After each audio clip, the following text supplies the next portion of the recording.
আমরা তো বাঙালি তো হারিয়ে ফেলেছি, বাংলাদেশি হয়ে গেছি। পাকিস্তানি কায়দায় আমরা বাংলাদেশি হয়ে গেছি। মুনিমুরকির কি এক দাম হয়? হাতি ঘোড়া ঘেরোতল চামচিকা কয় কতজন, কত লুকিত কত গবেষণা। 5ই আগস্টের বিকেল বেলায় কিন্তু বুভুক্ষরা দখল করেছে ক্ষমতায় না গিয়ে। আর এখন যখন ক্ষমতায় আছে তখন কি করবে আমি তা বুঝতে পারতেছি। বঙ্গবন্ধু পারে নাই লুটেরাদের বন্ধ করতে, জিয়াউর রহমানের হাতে সেনাবাহিনীর থেকে শুরু করে জনগণ বহু কিছু ছিল, পারেনি। এরশাদ পারেনি, খালেদা পারেনি, হাসিনা পারে। আমি আশা করব, আল্লাহর কাছে প্রার্থনা করব, জনাব তারেক রহমান, বাবা বললাম না কারণ সে যদি মনে করে যে আমাকে ছোট করলো, আমি জনাব তারেক রহমান মাননীয় প্রধানমন্ত্রী, সংসদ নেতা কতটা পারবে সেটা আমি জানি না, তবে আমি আশা করব সে সফল হোক। আর সংবিধান বাতিল না হলে ইউনূসের সরকার হয় কি? যেমন আপনারা বলেন, আমি শুনি যে শেখ হাসিনা পালিয়ে গেছে, অনেকগুলো কথার কিন্তু অর্থ নাই। শেখ হাসিনা পালায় কি করে? জঙ্গি বিমানে নিজে ইন্ডিয়ান বিমানবন্দরে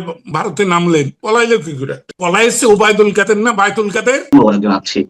আমি শুরুতেই একটি বিষয়ে, যদিও এর সাথে রিলেট করা যায়, সেই হিসেবে আমি প্রশ্ন করছি যে ডক্টর ইউনূসের সরকারের সময় আমরা দেখেছি মুক্তিযোদ্ধারা নানান ভাবে আক্রান্ত হয়েছেন, রক্তাক্ত হয়েছেন, এবং মঞ্চ ৭১ একটি অনুষ্ঠানে আপনার উপরে মব সৃষ্টি করা হয়েছিল, মুক্তিযোদ্ধাদের উপরে মব সৃষ্টি করা হয়েছিল, তার মধ্যে আমিও ছিলাম, আমাদেরকে আটক করা হয়েছিল। সেই দিনের অনুভূতি সম্পর্কে সম্ভবত আপনি এখনো আনুষ্ঠানিকভাবে কোনো প্রতিক্রিয়া জানাননি। আপনার সেই দিনের অনুভূতিটাকে একটু ছোট করে বলবেন? ধন্যবাদ। আমি সাধারণত 2015 সালের পরে নিজের অনুভূতি সম্পর্কে কোনো মতামত, কারণ আমার মতামত অন্যের অনুভূতিতে বড় আঘাত লাগে, যিনি একটা হট্টগোল শুরু। আমি এই বয়সে আর হট্টগোলের মধ্যে যেতে চাই না, সেই জন্যই আমি সাধারণত অনুভূতি প্রকাশ।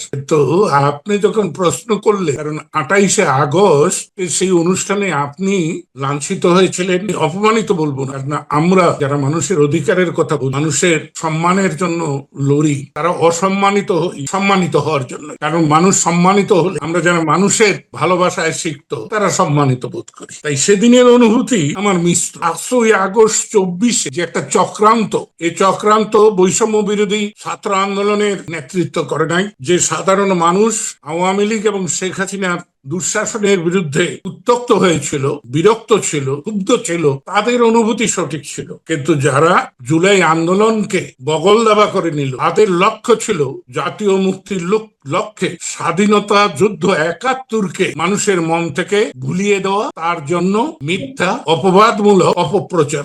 সেদিন আপনি এবং আমি এবং অন্যরা যারা লাঞ্ছিত হয়েছি বলে অনেকে মনে করে, তাদের এটা প্রাপ্য ছিল। আমি যথাযথভাবে মনে করি যে আমরা সঠিক জায়গা, মঞ্চ ৭১ আঘাত করেছিল বলেই আমরা প্রত্যাঘাতের শিকার হয়েছিলাম। আপনি কারাগারে নিক্ষিপ্ত হয়েছিলেন, আমিও কয়েকদিন কারাগারে ছিলাম, আমাদের অনেক সহকর্মীরা কারাগারে ছিলেন। তাই এটা প্রত্যেকটি ক্রিয়ার প্রতিক্রিয়া।